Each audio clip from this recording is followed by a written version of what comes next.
Assalamualaikum warahmatullahi wabarakatuh. Bismillahirrahmanirrahim. Alhamdulillahirabbil alamin. Wa bihi nasta'in wa ala umurid dunya waddin. Wassalatu wassalamu ala asyrafil anbiya'i wal mursalin sayyidina wa maulana Muhammadin wa ala alihi wa sahbihi ajmain. Rabbi shrahli sadri wa yassirli amri wahlul 'uqdatam min lisani yafqahu qawli, amma ba'du. Baik, perkuliahan kita hari ini kita buka bersama-sama dengan membaca lafaz basmalah. Bismillahirrahmanirrahim. Baik, para mahasiswa jurusan Hukum Ekonomi Syariah semester 2, kita kembali masuk di kelas Ulumul Hadis. Dan kita sudah melaksanakan UTS minggu yang lalu dan alhamdulillahirabbil alamin berjalan lancar. Walaupun meskipun ada sedikit beberapa kendala. Misalnya ada laporan tidak bisa, Pak. Ada kendala susah sinyal, Pak. Nah, bagi yang sampai kemarin itu belum UTS, saya juga sedikit bingung ini. Ini mau dibuatkan UTS susulan atau bagaimana? Nah, terus terang ya, sampai sekarang saya sebenarnya tidak merencanakan akan melaksanakan UTS susulan. Tapi lihat nantilah.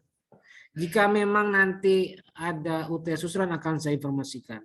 Tapi kalau misalnya tidak dilaksanakan UTS susulan, ya sudah, konsekuensinya yang tidak ikut UTS berarti tidak dapat nilai. Padahal sebenarnya kan pada hari Selasa kemarin itu kan saya sudah umumkan ya, setelah selesai UTS saya umumkan. Saya berikan kesempatan bagi yang belum UTS agar segera kerjakan saja UTS-nya. Saya batasi sampai jam 9 malam. Jadi saya tambah. Itu kenapa? Karena memberi kesempatan kepada mahasiswa yang belum mengikuti UTS.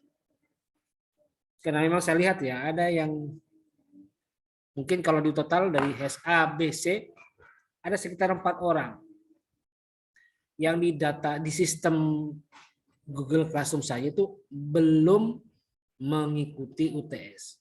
Maka saya beri kesempatan. Ya udah, yang belum saya tunggu sampai nanti malam, jam 9 malam, saya beri batas waktu supaya yang belum bisa segera menyusul. Tapi ternyata yang saya beri kesempatan tidak nongol-nongol. Ya sudah, saya urungkan. Nah, nggak tahu ini gimana. Apa kelas ini ya. Nah, kemudian ada SMS WA ke saya mengatakan, Pak, ini ada mahasiswa belum UTS karena kendala HP-nya rusak. Terus dia mau mencoba UTS susulan. Saya juga bingung lah, mestinya kenapa kok dari kemarin itu harusnya nyusul, harusnya ikut UTS susulan. Karena begini ya, karena sistem UTS susulan saya tidak buatkan menu lagi, kerjakan saja yang ada gitu. Yang ada dikerjakan sehingga bisa, karena kan yang kemarin apa itu tidak ikut UTS itu karena ada kendala dan saya sudah ubah mekanismenya. Saya ubah di sistemnya itu agar masih bisa mengisi. Tapi dengan batas waktu sampai jam 9 malam. Nah, kalau sampai jam 9 malam tidak dikerjakan juga ya sudah berarti selesai. Dan saya tidak membuat UTS susulan. Nah, kok sekarang tiba-tiba ada yang melaporkan ke saya, gimana Pak? Nah, ya, saya jadi bingung. Tapi lihat nantilah. Bagi yang belum UTS akan saya lihat dulu. Jika ternyata banyak atau mungkin ada alasan, ada faktor lain yang menyebabkan saya harus mengadakan UTS susulan, akan saya informasikan. Tapi kalau tidak, ya konsekuensinya ya tetap kosong nilainya. Gitu ya, terkait UTS susulan. Oke, baik. Berikutnya adalah saya sedikit evaluasi ini singkat. Hasil UTS kemarin dari kelas HES A, B, dan C. Oke, saya tampilkan ya. Saya tampilkan dulu nilainya. Nih, ini dia. Nah, ini dia. Ini yang HES A. Rata-rata kelas HES A, ini saya urut satu-satu ya, dari A, B, dan C. Rata-rata HES A itu cukup bagus ya. Nilai mahasiswa yang mendapatkan nilai A itu ada 1 orang, itu bagus. Yang A minus 0, yang B plus 4 orang, yang dapat B 2, B minus 9, C plus 3, dapat C 2, dan C minus 3. Ini lumayan lah, cukup baik. Yang agak repot nanti. Nah, yang B sekarang nih, kita lihat nih, yang B nih. Nah, agak turun dikit nih. Yang A tidak ada, yang A minus tidak ada, yang B plus 2 orang, yang B tidak ada, yang B minus 6 orang, C plus 3, C 5 orang, dan C minus 1. Nah, yang agak repot ini HC nih. Kita lihat. Nah, ini dia. A minus, B plus tidak ada satupun. Yang B 1 orang, B minus 3, yang C plus 8, yang C 6, C minus 3. Yang di bawah C minus nilainya banyak nih. Ada banyak sekali nih. Jadi harus diperhatikan. Saya minta kelas HC ini harus lebih semangat lagi. Harus lebih profesional lagi sebagai mahasiswa. Karena saya lihat HC ini agak merosot nilainya, agak turun nilainya, agak kecil, sehingga ya harus dipacu lagi nih.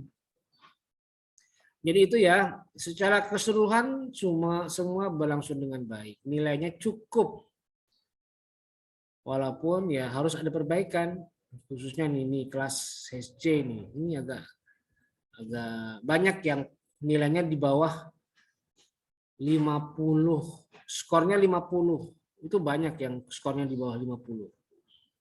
Jadi harus diperbaiki ya. Nah, itulah evaluasi saya mengenai nilai untuk MK Ulumul Hadis di kelas HES A, B, dan C. Baik, untuk selanjutnya saya akan masuk ke materi keberapa ini? Materi ke-7 di pertemuan ke-8. Saya buka RPS-nya ya. Saya lihat RPS-nya ini. RPS, nah ini dia. Nah, materi kita kali ini adalah pertemuan ke-9, yaitu tentang syarat-syarat hadis sahih. Nah, untuk materi kali ini saya sampaikan bahwa materi tidak saya yang menyampaikan, tetapi saya akan berikan kalian tugas. Artinya tugas ini artinya materi untuk pertemuan ke-9 ini akan saya berikan kepada kalian. Dan tugas kalian adalah menyampaikan atau mempelajari materi ini dan kemudian disampaikan di forum ini. Dan tentu saja forumnya tidak langsung ya, karena kita online, ada kendala pertemuan langsung, maka modelnya adalah penyampaian secara tidak langsung. Jadi tugasnya adalah penyampaian tidak langsung, artinya online. Disampaikan secara online. Nah, bagaimana tugasnya? Nah, ini dia. Saya tampilkan penjelasannya ya. Tugas 5. Oke, sebentar. Tugas 5. Nah, ini dia. Jadi untuk pertemuan ke-9 ini saya akan berikan kalian tugas. Tugasnya adalah kalian membuat video presentasi. Jadi buat video. Tugas 5 membuat video. Jadi tagihannya adalah video.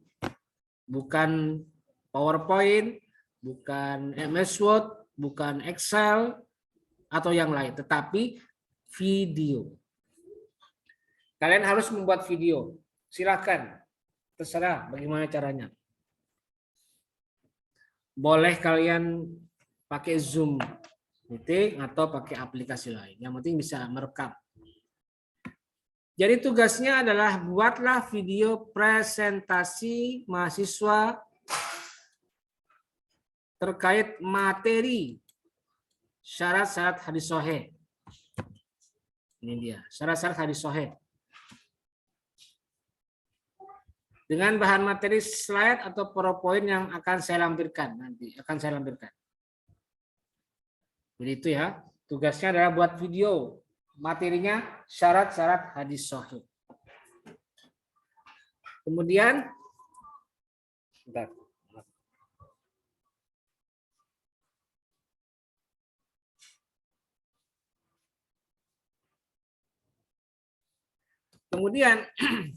tugas ini bersifat individual, jadi masing-masing, tidak kelompok. Kemudian silahkan gunakan media apapun untuk melakukan recording. Bisa pakai pakai recording ada di laptop, atau bisa yang saya sarankan adalah silakan gunakan Zoom meeting. Itu lebih gampang. Kenapa? Ya karena supaya memudahkan kalian ketika melampirkan PPT atau PowerPoint selama presentasi. Jadi tugas ini kan Anda presentasi. Nah, presentasi diperkuat harus dengan adanya PowerPoint. Jadi untuk memudahkan penyertaan file PPT atau file PDF yang ada yang akan saya lampirkan nanti, maka disarankan prosesnya sebaiknya melalui Zoom meeting karena memudahkan. Dan sebaiknya, ini saran saya, sebaiknya pakai laptop, jangan pakai HP karena HP susah untuk melampirkan PowerPoint. Tapi ya bisa juga, cuma agak repot. Disarankan pakai laptop karena dengan laptop kan gampang. Jadi proses recordingnya menggunakan laptop bukan HP. Dan kalau HP kan, kalau laptop kan bisa gede. Kalau HP itu kecil. Dan saya tidak bisa baca. Nanti kalau misalnya ada di antara kalian yang pakai HP, maka konsekuensinya saya kurangi nilainya. Saya buat berkurang nilainya karena saya tidak bisa baca. Akan saya lihat nanti bagaimana ekspresi kalian, bagaimana cara kalian memahami masalah, memahami materi, dan lain sebagainya. Nah, kemudian yang perlu diperhatikan juga adalah batas akhir. Untuk batas akhir pengumpulan tugas itu hari Selasa, tanggal 12 April, jam 12. 12 April ya, hari Selasa. Kenapa jam 12? Ya, untuk memudahkan kalian. Saya lihat kemarin tugas 4 hampir semua mengumpulkan. Kenapa? Batasnya bukan jam 9, yang biasanya kan jam 9. Tapi saya tambah jadi jam 12. Mungkin itu jadi alasan psikologis. Kalian kok jadi banyak yang mulai nih. Wah, hebat ini. Mungkin nanti saya terapkan juga di tugas-tugas berikutnya. Dan mungkin hari ini, tugas yang hari ini, tugas 5, saya tambahkan yang biasa jam 9, seperti tugas 1, 2, dan 3, saya tambahkan jadi jam 12, seperti di tugas 4. Karena saya lihat di tugas 4 itu banyak yang mengumpulkan. Nah, itu batas akhirnya. Nah, nanti kalau misalnya batas akhir sudah berakhir, batas akhirnya sudah selesai, sudah sampai, maka Jika ada yang mengumpulkan di luar batas akhir, maka dianggap tidak mengumpulkan. Otomatis jika dianggap tidak mengumpulkan, maka yang bersangkutan tidak mendapatkan nilai. Jadi itu ya, perlu diperhatikan tata cara pengerjaannya, mulai bersifat individual, bukan kelompok, dan silakan memakai media apapun. Mau pakai apapun, mau pakai yang ada atau yang sudah biasa, silakan. Dan ketika presentasi usahakan pakai laptop, jangan pakai HP. Dan begitu juga dengan batas akhir, diperhatikan. Nah, itulah prosedur tugas untuk kali ini. Dan ini saya lampirkan juga PowerPoint-nya. Jadi ini ya. Ini PowerPoint-nya yang nanti harus kalian jelaskan. Nah, perlu kalian perhatikan ketika kalian menjelaskan, ini kuncinya ya, kalian harus pelajari dulu materi ini bagaimana. Mulai dari syarat hadis shahih itu apa saja? Ini ada 5 nih. Ini syarat hadis shahih itu ada 5. 1, syaratnya bersambung. 2, perawinya adil. 3, perawinya dobit. 4, hadisnya tidak syadz. 5, hadisnya tidak illat. Nah, dijelaskan nih apa itu syaratnya bersambung, dijelaskan. Masih ada di sini penjelasannya, nanti kalian baca. Kemudian ada ini kedua, dobit, itu apa dobit pengertian, adil, adil itu apa pengertiannya, bagaimana maksudnya, ini ada di sini. Kemudian yang ketiga, dobit itu apa pengertiannya, ada juga di sini, ya. Ada macam-macam dobit. Dan yang keempat, matanya tidak syadz. Syadz itu apa? Ada juga di sini. Contohnya seperti ini. Nah, ini contohnya ya. Nah, yang kelima, illat itu apa? Pengertian illat itu ada di sini ya. Jadi perlu diketahui ya, kalian kalau presentasi, ini akan saya nilai juga ya. Saya akan perhatikan setiap video itu. Kalau kalian menguasai dengan baik, maka nilainya akan baik. Artinya menguasai itu gimana ya? Kalian jelaskan. Beda kalau kalian asal baca. Ya kalau asal baca ya hadisnya diriwayatkan oleh tidak cacat seperti tidak ada pengelabuan dengan cara menyambung sanad, hadis yang sebenarnya tidak bersambung atau mengatasnamakan dari Nabi, padahal sebenarnya bukan dari Nabi. Kalau kesannya membaca tidak ada penjelasan lebih lanjut dari kalian, maka nilainya akan berbeda. Yang hafal, yang menguasai dengan baik akan kelihatan, akan berbeda dengan yang tidak memahami dengan baik alias sekedar membaca. Maka nilai mahasiswa yang sekedar membaca tentu akan berbeda dengan mereka yang menguasai dengan baik. Jadi saya menekankan di sini kepada kalian tuh pelajari dulu materi saya ini, modul saya ini dipelajari dulu, pelajari baik-baik. Kalau bingung, cari di internet, cari di buku-buku. Kalau kalian masih kurang jelas, cari di buku, cari di internet. Apa sih maksudnya illat itu? Jelaskan, cari. Kalau masih tidak paham, cari. Dan kalau mahasiswa yang tidak mau mencari, ya dia akan sekedar membaca saja. Dia hanya memahami saja. Dia hanya membaca saja, tidak memahami dengan baik. Dan itu akan kelihatan dari cara dia mempresentasikan modul ini. Jadi nilai itu akan berpengaruh berdasarkan kemampuan dia memahami materi. Jadi saya di sini memberikan tugas, bukan sekedar tugas, tapi kalian belajar dengan tugas ini. Dan itu bagian dari pembelajaran kita pada kali ini yang bersifat active learning. Jadi kalian tolong pelajari juga baik-baik. Dan ini pasti keluar nanti di UAS yang akan datang.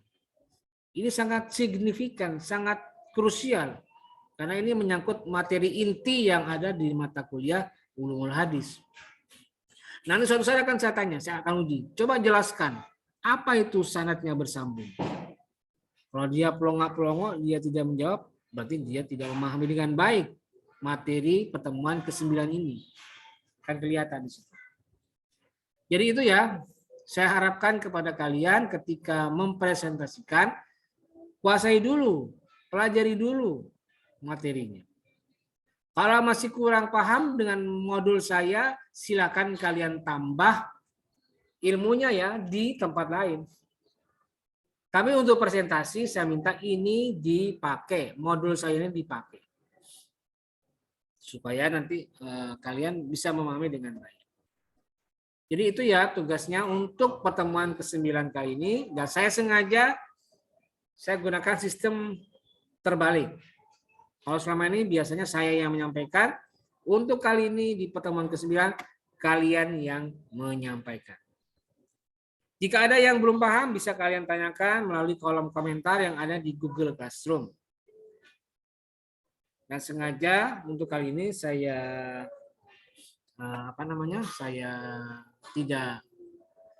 saya sampaikan karena memang ini bagian dari tuntutan saya sebagai tenaga pengajar. Dan memang kita menekankan bahwa perkuliahan itu harus bersifat active learning. Harus bersifat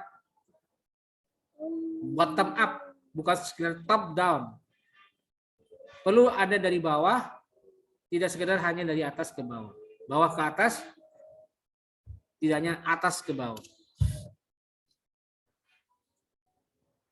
Dan memang ini karena suasana sedang menjalankan ibadah puasa di bulan Ramadan, maka ya sambil menikmati saja tugas ini. Kerjakan, oke, cari bahannya dulu, siapkan bahannya dulu, baru nanti dipresentasikan. Kan enak ya, santai, jangan terlalu tegang, supaya Anda bisa menikmati betapa indahnya saat kalian mencari materinya, kalian susun materinya, dan kalian presentasikan. Ya, hari ini sudah hari kedua ya, bagi yang menjalankan ibadah puasa mulai hari Minggu. Bagi yang udah menjalankan sejak hari Sabtu ya sudah hari ketiga. Tidak masalah. Sama-sama punya dasar yang kuat. Baik, saya kira cukup pertemuan kita pada hari ini. Selamat menjalankan ibadah puasa bagi kita semua. Semoga amal ibadah kita di bulan Ramadan dikabulkan oleh Allah, diterima oleh Allah Subhanahu wa taala, dan bisa menjadikan kita sebagai orang yang bertakwa. Baik, saya kira cukup dan mari kita akhiri dengan bersama-sama membaca lafaz hamdalah. Alhamdulillahirabbil alamin. Terima kasih. Wallahul muwaffiq ila aqwamit thoriq. Assalamualaikum warahmatullahi wabarakatuh.